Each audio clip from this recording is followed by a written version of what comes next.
I don't believe it, he's written it down! Well, that's the jingle that signals it's time for more extracts from Karl's diary, and we'll lunge straight into it.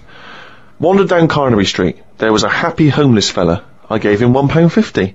I thought of a tongue twister after giving him the money. It goes, if you can't treat a cheerful tramp, what sort of tramp can you treat?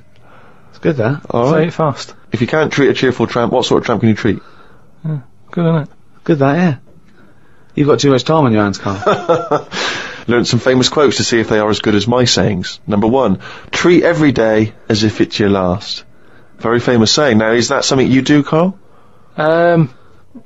But you know, me problem with that one is that if it was your last, you wouldn't want to be doing much.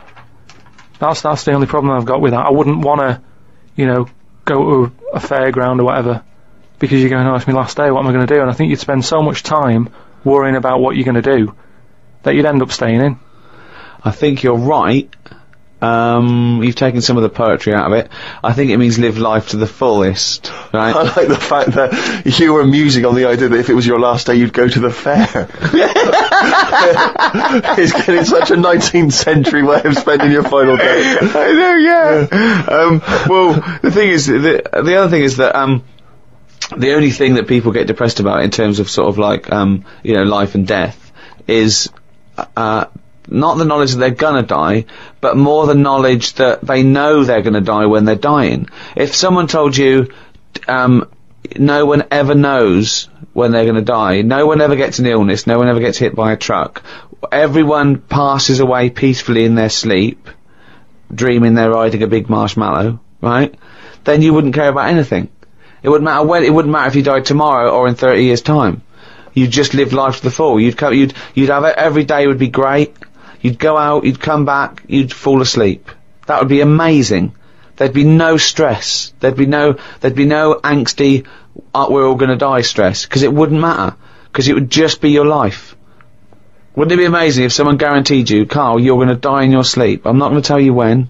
Yeah, but some people do, don't they? Well, exactly. Yeah, but we never know we're going to, because we stress, what if we get a dreadful illness? What if we, you know... But we're almost not letting people die naturally anymore, are we? Because we're always bodging stuff up. What do you mean? Well, someone who might naturally die in the sleep aren't allowed to naturally die in the sleep because they wake them up with those electric things and get them going again and pop in a new lung or whatever whilst they're at it. That's what I'm saying. They don't just... You never hear it anymore, do you? Frank peacefully died in his sleep. No, he died on the operating table whilst we were putting in a new lung. They don't die naturally anymore. Frank died peacefully with 40,000 volts going through them and a couple of people going, clear! Clear! Rushing about today. Got to get a lot done as I'm flying to Malaga tomorrow to see my mum and dad. Don't like flying. I'd be happy if they give you a parachute instead of a life jacket. They say Da Vinci invented the parachute as well as the helicopter. He never got round to making them though, because he only drew them on some paper. Got up at 5 AM as I had to get to Heathrow to get on the plane to see mum and dad in Malaga. Went out for a drink with a cousin who lives in Spain. Ain't seen her for 27 years. Oh, that must have been tricky, making conversation. I didn't really bother. Because where do you start? I might as well go up to anyone in the street and start having a chat. You have to get further back than, did you want Chantal to win Big Brother? Yeah. Me dad and me talked about history. I said we shouldn't go on about things that happened ages ago because I bet something similar has happened more recently. Brilliant. Read about an island in the Indian Ocean where there are tribesmen still living like they're cavemen. A helicopter tried to land and the tribesmen chucked spears at them. This is what I meant about not having to talk about things that happened ages ago. We have got new cavemen now, so why do we talk about the old ones? People could have lived before, but computers and all that blew up and books got burnt, so all they had left was what these tribesmen have got left.